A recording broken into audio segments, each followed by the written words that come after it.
Doug Macgregor is a retired U.S. Army colonel, the author of the book Margin of Victory, and a frequent guest on this show.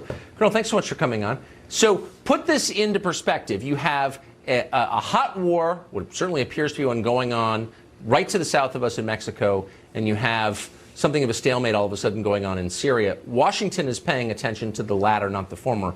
Why? Well, Fallujah on the Rio Grande doesn't seem to interest them very much. Let's face it, if you look at this footage and you go back over the last 5-10 years in Iraq or Afghanistan, you'll see the same kinds of people in pickup trucks running around with assault weapons. In fact, I looked carefully at this footage and I was shocked to see some of these mercenaries working for the drug cartels carrying squad automatic weapons. This is weaponry you would only find in the U.S. Army and the Marine Corps. They completely outgunned the opposition. So there's no question that this is a very powerful force. This force reaches into the United States. They have tentacles that reach into the communities in Los Angeles, in Chicago, in Baltimore, in Phoenix, Arizona.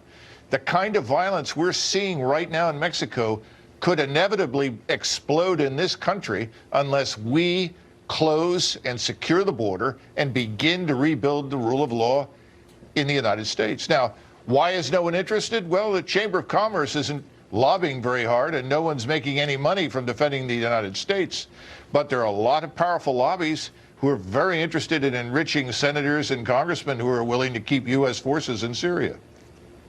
So what would you say to a U.S. Senator, Republican or Democrat, because they're on this subject, I would say equally guilty, who is spending all of his time worrying about the Kurds and Iran and Syria and ignoring what's happening, just south of Texas?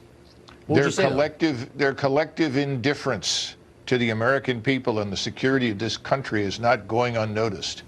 And millions of people in states like Kentucky, North Carolina, South Carolina are having buyer's remorse.